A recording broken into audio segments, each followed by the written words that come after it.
Dalam hidup kita memang kita tak boleh lari daripada kejatuhan. Ada masa kita berada di atas, ada masa kita berada di bawah. Dan saya yakinlah kebanyakan kita melalui saat itu. Jadi apa yang kita perlu tahu adalah apabila kita berada dalam fasa yang kita anggap kononnya jatuh lah. Tapi sebenarnya itu bukan fasa kejatuhan, itu fasa pembelajaran.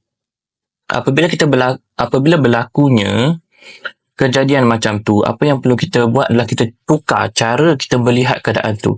Kalaulah kita sangka yang benda tu adalah kejatuhan dan kita rasa macam kita dah tak boleh nak bangkit, kita rasa kita dah kalah, itu sebenarnya silap.